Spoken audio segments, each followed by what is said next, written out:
வணக்கம் தலைவா, அனைவருக்கும் இனிய வணக்கம். இன்றைக்கி நம்ம இந்த ஒரு வீடியோவில் எதை பற்றி பார்க்க போகிறோம் அப்படின்னு பார்த்தீங்கன்னா, விவசாயிகளுக்கு நன்மை பயக்கக்கூடிய செய்திகளை இந்த ஒரு வீடியோவின் வாயிலாக நம்ம பார்க்கலாம்.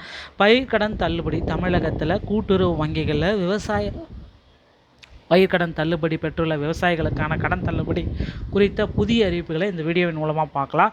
தமிழக முதல்வர் விஜய் அவர்கள் 75,000 வரையிலான கடன்களுக்கு முழு தள்ளுபடி வழங்கப்படும் என அறிவித்துள்ள நிலையில் தேர்தல் வாக்குறுதிகளுக்கு முரணாக இருப்பதால் விவசாயிகள் அதிருப்தி தெரிவிச்சிருக்காங்க. 5 ஏக்கருக்கு குறைவாக நிலம் வைத்திருப்பவர்களுக்கு முழுமையான தள்ளுபடி கிடைக்கும் என எதிர்பார்த்த சூழலில் ஆனால் அந்த தள்ளுபடியை இப்போ மாற்றி அமைச்சிருக்கிறது வேதனைக்குரியது அப்படின்றது எல்லாருமே எதிர்பார்த்துட்டே இருக்காங்க.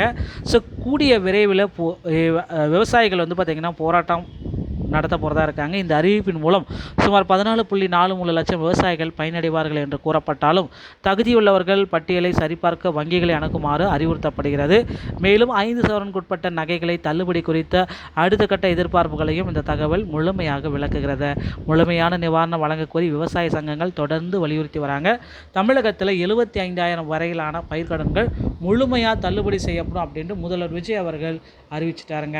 தமிழகத்தில் 75,000 வரையிலான பயிர்க்கடன்கள் முழுமையாக தள்ளுபடி அதை கொண்டு வந்துட்டார் முதல்வர் விஜய். ஸோ இப்போ நீங்கள் 1 லட்ச ரூபா கடன் வாங்கினா கூட சரி, அதில் 75,000 முழுமையாக தள்ளுபடி கிடைக்கும். ஆனால் 1 லட்ச ரூபாய்க்கு மேலே தள்ளுபடி வாங்கினீங்க அப்படின்னா 35,000 தான் என்று முதலமைச்சர் ஜோசப் விஜய் அறிவித்துள்ளார். சட்டமன்றத்தில் ஆகஸ்ட் 17 அன்னைக்கு உரையாற்றிய விவசாயிகளின் நல்வாழ்வை உறுதி செய்யும் பல்வேறு முக்கிய அறிவிப்புகளை வெளியிட்டார் முதலமைச்சர் விஜய். அதன்படி கூட்டு நிறுவனங்களின் மூலம் 75,000 வரை கடன் பெற்றவர்களுக்கு 100% முழுமையான தள்ளுபடி, 75,000 1 லட்சம் ரூபாய் வரை கடன் பெற்றவர்களுக்கு அதிகபட்சமாக 75,000 தள்ளுபடி வழங்கப்படும். 1 லட்சம் ரூபாய்க்கு மேலே கடன் பெற்றவர்களுக்கு 35,000 தள்ளுபடி செய்யப்படும். இதனால் ஏற்கனவே பெற்ற தள்ளுபடி தொகைக்கு மேலாக 40,000 ரூபாய் வரை இந்த கூடுதல் தள்ளுபடி திட்டத்தை முதலமைச்சர் விஜய் அவர்கள் அறிவிச்சிட்டாருங்க. இதனால் ஏற்கனவே பெற்ற தள்ளுபடி தொகைக்கு மேலே 40,000 ரூபா வரைக்கும் கூடுதல் தள்ளுபடி பெறலாம். இதன் மூலம் சிறு மற்றும் குறு விவசாயிகள் உள்ளிட்ட பயிர்க்கடன் பெற்ற விவசாயிகள் பயனடைவார்கள் என தெரிவிக்கப்படுகிறது.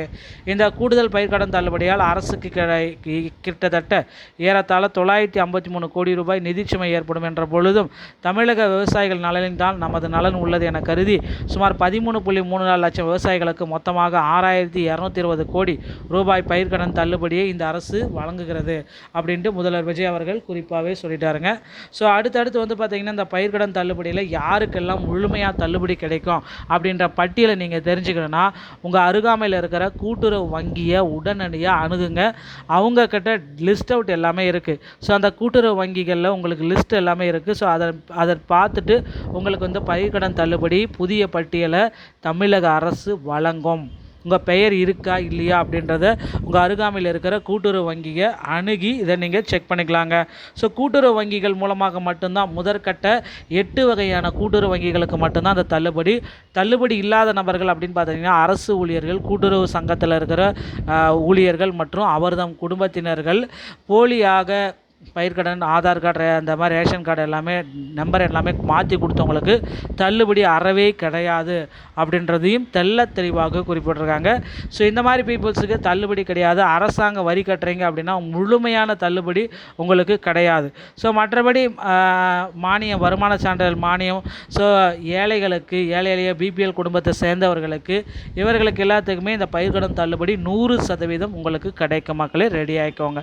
ஸோ இப்போ அடுத்தடுத்த தகவல்கள் தெரிஞ்சுக்கணும் அப்படின்னு நினச்சிங்கன்னா நீங்கள் நம்முடைய சேனலை ஒரு சப்ஸ்கிரைப் அண்ட் பெல்லை கிளிக் பண்ணி வச்சுக்கோங்க. மீண்டும் ஒரு நல்ல தகவலோட நான் உங்களை சந்திக்கிறேன். நன்றி, வணக்கம்.